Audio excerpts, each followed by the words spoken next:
Nasa 100 trabaho ang alok ngayon ng Finland para sa mga Filipino healthcare workers. Ang sahod abot sa 200,000 pesos kada buwan.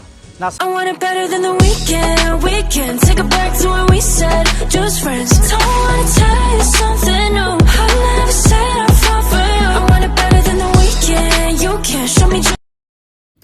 Hello guys! Welcome back to my channel. Welcome sa vlog ni Lab. Ayan, mainit-init na balita. Kape muna tayo habang mainit-init yung balita. Nakakatuwa kasi last week, parang laman ng news yung about sa mga work na ino-offer ng Finland. Kasi di ba nagpunta doon yung Ministry of Employment or Labor dito sa Finland. Pumunta ng Pinas, di ba? Kaya nga ang daming mga nakapost sa social media ngayon at saka sa mga balita about sa mga job opportunities na binibigay ng Finland. So nakakatuwa kasi totoo na pwede kang kumita ng 250,000 pesos a month. Totoo na pwede mong dalhin yung family mo dito. Totoo na pwedeng mag-aral dito yung mga anak natin. Totoo yun. Ang ganda, magandang opportunity. Nakakatuwa kasi meron ng option din yung mga kababayan natin na naghahanap ng trabaho. So pwede rin nilang i-consider ang Finland as na pwede nilang pagtrabahuhan. So nakakatuwa kasi hindi lang sa healthcare industry yung ino-offer nila, meron din sa mga hotel, meron din sa mga restaurant ba yun? May mga IT expert. So, yung sahod kasi dito is depende sa sector. So, pwede ka talagang kumita po ng ganong kalaki. 250,000 pesos a month. Pero, hindi naman nila nilagay doon kung ano yung buhay na darat na nila dito. So, nakakaakit kasi yung sahod. Ang laki ng sahod. Kahit naman sino bang ayaw ng 200,000 pesos a month, diba? Pero, hindi nila nilagay doon kung ano yung mga tawag dito, hindi naman negative side, yung mga responsibility mo na nababayaran pagdating dito. Kasi sa sahod pa lang, may babayaran ka na, may kakaltasin na sa yung tax. Medyo masakit sa ulo yung pag tinignan mo yung tax mo, pag nag-convert ka na yung tax mo, binabayaran, nagbabayad ka ng 30 to 40,000 a month na tax, di ba? Sakit sa bulsa nun. Tapos, meron din yung unemployment at saka yung mga pension. May mga ganong kaltas, mga insurance na hindi nila binanggit. Nag-focus lang sila dun sa work at saka dun sa mga benefits. Pero sana naman, nilagay nila yung realidad. Ano ba yung reality pagdating dito? Kasi baka mamaya mabigla yung yung mga nag-a-apply na ay ganito pala. Meron palang mga babayaran, meron palang mga expenses na ganito. So aside dun sa mga tax na yan, dun sa mga pension na yan, dun sa mga insurance na kakaltasin, guys, kayo rin ang responsible sa pagbabayad ng inyong mga apartment. Hindi naman yan provided ng company. Maaaring pagdating dito, tinulungan nila kayo na maghanap ng apartment. Maaaring sila yung mag-provide ng mga titirahan nyo. Pero, in reality, magbabayad kayo monthly ng rent. Yun. Tapos, may yung aside doon sa rent ng bahay, may insurance pa na binabayaran, may electricity, may water, may internet, may transportation. Ayan yung mga basic expenses pa lang yan, guys. So, para magkaroon kayo ng idea, guys, kung balak niyo pumunta dito na kukunin yung family, ano ba yung mga expenses ng isang family? Kasi kung pupunta ka dito as single, medyo mas nakakatipid yun kasi pwede kang mag-share apartment sa mga friends or katrabaho. Mas maganda yon na na option kasi makakatipid ka, hindi mabigat yung mga bayarin monthly. Pero kung pupunta ka dito at kukunin mo na rin yung family mo, ano yung responsibility mo kasi hindi naman pwede na may makihati din kayo sa ibang kasamahan sa trabaho or ibang family. Mahirap yun dito. Mahirap yung ganong setup. So, kailangan mo talagang bumukod. Ayan, kagaya namin. So, magkano ba yung rent namin dito sa apartment? So, guys, tong apartment namin is 53 square meter. This is 912 euro. Dati is 865 lang. So, ang rent, guys, dito na apartment ay i-increase siya yearly. So, yon ang dapat nyo rin paghandaan. Dapat alam nyo rin na yearly siya tumataas. Yun. So, 912 is around 55k, mga 54k na yun. So, apartment alone is 50k na agad. So, meron ka pang babayaran na insurance. Sa insurance namin, yung insurance namin dito is 25 euro. Insurance ng bahay yun, guys. Kung masunugan, may masira ng mga gamit, pwede kang mag-claim sa insurance company. So, yung electricity namin, guys, is gumagastos kami ng 45 euro a month. Actually, 30 lang a month. Pero kasi dito, ang electricity ay dalawa ang bill na matatanggap mo. Pwedeng, yung isa is monthly, yung isa pwedeng quarterly. So, yung monthly bill namin is 30 euro per month. Tapos, yung isang electricity ay quarterly, around 40 to 45 euro. So, parang 15 euro siya per month. So, doon sa electricity namin, 45 euro na agad. Bakit dalawa yung electricity? Kasi, yung distributor at saka yung source nung electricity, magkaiba siya. Kaya, dalawa yung electricity dito na bill. Ganyan. Tapos, ang tubig dito, guys, ay per head. 3 kami dito sa bahay, 25 euro per month. So, 75 euro na agad. So, dito sa apartment alone, insurance, electricity, water, at apartment, ay nagtototal na siya ng 63 to 64,000 euro. Ay 63 to 64,000 pesos. Yun pa lang yun, ha. So, i-minus nyo na doon sa 200,000. Bawasan nyo na ng 60,000 para sa apartment. Nabawasan na yun, 200k nyo. So, tapos meron pa tayo ditong transportation. So, yung anak ko, nakakatipid kami sa transpo kasi provided ng government, ng school. So, hindi kami nagbabayad ng transportation niya. Nakakalibre kami. Pero yung transportation niya is intended lang siya for school, weekdays. So, Saturday and Sunday, hindi siya free. Kaya binibilhan namin siya ng ticket kapag weekend kung may pupuntahan siya, lalabas siya, ganyan. Pero ang transportation namin dito monthly is 55 euro. Only ride na yun. Pwede kang sumakay ng metro, ng tram, ng bus. Basta public, 55 euro na yun for 1 month. So, dalawa kami ni hubby. So, 111 euro na. Yung transpo namin is 6,600 na agad per month. So, tapos yung internet dito is 20 euro per month. So, 3 kami, 60 euro. So, may 3,600 euro na kami binabayaran. Ang laki na, guys. So, halos dito pa lang sa basic expenses, guys, na mga bills monthly, ay umaabot na siya ng nasa 70 plus na. Halimbawa mga 75 na. 75,000. Yun yung mga bills monthly na as is talaga na matatanggap mo. Kasi ginagamit mo talaga siya monthly. So, kung nasa 70,000 na siya, mag-add ka pa ng food, guys. Mabigat din yung pagkain. Talagang, siyempre, food is so, sa pagkain, nagbabudget kami ng around 400 to 500 euro per month. Yun. Tipid na yun. Tipid ba? O nakakakain naman ng sapat. Ayan. Rice is life. So, yung mga food namin dito is lutong Pinoy lang talaga kami. Kasi kung mahilig kami pumunta ng Asian market, mga karne, mahal dito, guys, ang gulay. So, mga 400 to 500, i-add mo na yun. So, mga 30,000, 36,000. So, doon pa lang, guys, sa family of 3 kami, 100 plus na agad yung expenses per month.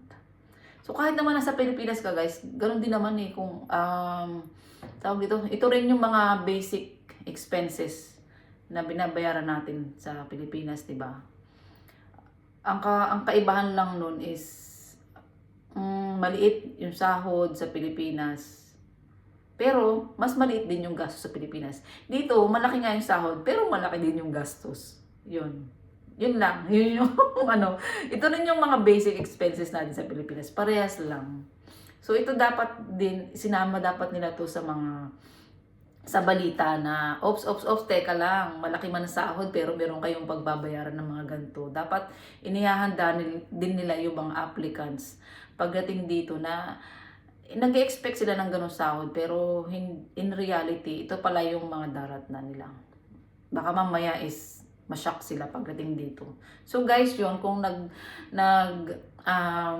nagbabala kayo na pumunta dito, so very attracting kasi yung yung sahod. So totoo yun guys na pwedeng yung kitain yung ganung pera, ganung kalaking sahod. Totoo yun. Totoo rin na pwede yung kunin yung family.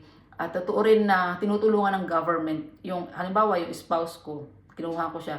Totoo rin yun na tumutulong sila para makahanap din sila ng trabaho. Tapos, totoo rin na pwedeng mag-aral dito yung mga anak natin. Kagaya nung anak ko, nag-aaral siya dito. Totoo yan, guys. Libre yung education niya. May allowance siya monthly. Libre ang transportation. At libre ang pagkain sa school. So, hindi mo problema yung education nila. Kasi libre lahat. Yun. Until, yung allowance niya is until 17 years old. Pag nag-18 na siya, stop ng allowance niya. Wala na siyang allowance. Ayun guys. So yun yung maganda sa opportunity na inaalok ni Finland kasi maganda, bagong opportunity na naman, may option na naman tayo na pwedeng ilagay sa list na pwedeng i-consider na magtrabaho dito. At maganda yung working life balance dito sa Finland. So yun yung isa sa magandang benefits. Yung healthcare system din nila okay din. So, dapat pinaliwanag din nila sana sa mga aspiring applicants sa balita na hindi lang sa sahod, hindi lang doon sa opportunity na binibigay ng Finland. Dapat maging aware din tayo sa mga responsibility natin pagdating dito sa Finland. Ano yung mga bayarin, mga expenses na dapat natin paghandaan. Para naman hindi na makaka-hurt kapag dating dito, ay, may ganun pala. So, kasi hindi naman provided ng employer ang mga apartment dito. Hindi kagaya ng pagpumunta ka ng Middle East, parang sila na yung nagpo-provide ng ganyan, mga ganun. Hindi siya dito. Pwede ka nilang tulungan na makahanap ng apartment. O pagdating mo dito, pwede ka na mag-settle. Kagaya nung sa amin, dumating kami dito, ready na lahat, apartment, mga basic necessities namin like mga beds, mga gamit sa kusina. Pinrovide yun ng company pero binabayaran namin yun. So yun guys, be aware. Hindi lang nakafocus dun sa 200,000 pesos na sahod. Grabe no, laki na sahod. So yun, ito yung mga basic necessities pa lang. Are you ready? Ayan. So yung guys, sahod is depende po yun sa sector. Depende po yun sa trabaho, sa profession. Depende po yun. Hindi po pare-parehas ang sahod. While totoo po yung sinasabi nila na kung ano man yung basic rate na tinatanggap ng local, ganun din yung sa foreign. Totoo po, equal po dito. Kung ano po yung nasa batas, yun po yung sinusunod nila na pasahod. Equally. Very sila. Equal talaga dito. So yun. Hindi po pare-pares yung sahod kung mapunta ka sa hotel, sa healthcare sector, sa food industry. Iba-iba po yung rate nila. Iba-iba yung sahod. At yung sahod na yun is, kung ano man yung basic rate mo, magbabago pa rin yan dahil sa mga deductions or dahil pwedeng tumaas, pwedeng bumaba sa deduction o pwedeng tumaas dahil sa mga overtime at sa mga ang tawag dito? Yung mga lisarahan na tinatawag, mga incentives, ganun po. Ano pa yung included dun sa apartment na binabayaran namin? So, ang apartment dito guys, bawat apartment dito ay mayroong sariling storage room. So, yung iba nandun na mismong apartment, halimbawa nasa ground floor. Yung sa amin naman, nasa labas ng apartment. May sarili siyang area. Nandun yung mga storage room. So, included yun guys sa rent. And then, ano pa ba yung included sa rent namin? Yung heater, guys, kasi pag winter, may heater ang apartment. So, hindi mo na kailangang magbayad ng kuryente kasi included na siya sa rent mo. Tapos, meron din siyang free wifi itong bahay. Bibili ka na lang ng modem. And then, meron din silang laundry room. May laundry area sila dito. Kung wala kang washing machine, pwede kang maglaba sa kanilang dito, labahan. Meron sila ditong area kung saan ka pwede maglaba. Tapos dito sa mismong apartment, sa loob ng apartment, so maganda dito kasi yung, like for example, dito sa kusina guys, kung napapansin nyo, may refrigerator kami, hindi namin yung binili. Naka-fix na talaga. So yung mga apartment dito sa Finland, sa kusina nila, sila na yung nagsiset up. Nandun na yung fridge, itong gas range, may oven. Naka-attach na yan dyan. Hindi mo na po problemahin yan. Magluluto ka na lang. Tapos meron din, meron din siyang dishwasher. May dishwasher din siya dito. Pero hindi namin ginagamit yung dishwasher kasi mas maganda pa rin maghugas ng hand wash. Tapos, itong apartment namin is 53 square meter. 53 square meter, 912 euro per month. Dalawang room siya. Dalawang room siya kasi yung isa bedroom, yung isa living room. So, ganun yung bilang ng room nila dito guys. Hindi bedroom. Pag sinabing dalawang room, yung isa doon bedroom, yung isa living room. Pag auction, isang lang siya. Para siyang studio. Ganon. So, ang nangyari, itong apartment namin, yung living room niya, may sarili siyang pintuan. Kaya, may privacy pa rin yung anak namin. May privacy kami. Kasi yung living room, nilagyan namin ng isang maliit na kama para maging kwarto na rin niya. Yun. Para lang magtipid. Makatipid. Mahal kasi ang mga apartment dito guys. Ang apartment guys is depende sa location, depende sa company. Kasi iba-ibang company dito nagpapaupa ng bahay. Aside nga pala dun sa mga nabanggit ko na mga expenses, yung mga obligations natin monthly, please consider din po if talagang napipicture nyo po na o talagang dinidesire nyo na pumunta talaga dito. Pag-aralan nyo rin po yung mga laws, mga pulisiya ng Finnish government po dito kasi talagang pabago-bago po yung policy na pinapatupad nila dito. At isa rin po sa mga biggest challenges po natin dito is ang paghahanap ng trabaho. Marami po dito yung mga Pinoy na kinuha yung family, nahihirapan pong humanap ng trabaho kasi nire-required po yung language. Language din po talaga, isa rin po yun sa mga challenge natin dito. Pagdating sa trabaho, kasi dito halos lahat ng sector nire-require nila yung language. Marami rin naman po na mga English lang ang kailangan. Kahit hindi ka marunong mag-Finnish. As long as talagang marunong ka mag-English, hindi naman talagang fully Finnish ang kailangan. Marami rin pong ganun trabaho. Pero isa po yun sa mga challenges. Ang paghahanap ng trabaho kasi mataas po yung unemployment rate dito sa Finland. Yung language barrier at yung mga pabago-bago pong pulisiya ng government. Kasi kung maganda man yung pulisiya na pinapatupad nila ngayon, hindi natin nasisiguro na in the near future, 1 or 2 years, bigla na naman naglabas na naman sila ng bagong policy. Like for example po, nung before ko po kunin yung family ko, after ko palang makuha, lumabas po yung bagong policy na requirements about sa pagkuha ng family. Under family ties po. So, tinaasan nila yung income requirement ng sponsor. Like ako, halimbawa kukunin yung family ko. Kung dati meron silang minimum requirements for income, ngayon tinaasan nila.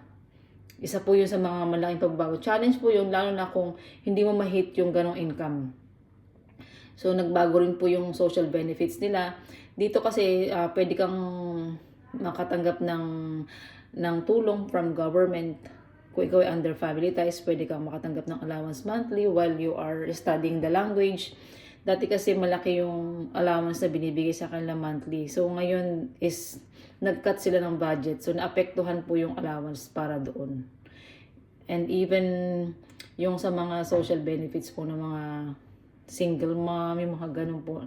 Lahat po is nagbago po. So isa po yun sa pwede nyo i-consider na sa pagde-decide po papunta rito. Hindi lang po yung sa sahod, sa mga deductions or sa mga obligations. Ito rin po, in the whole picture, dapat alam po natin ano po talaga yung talagang kaganapan. Ano po ba yung realidad dito sa Finland?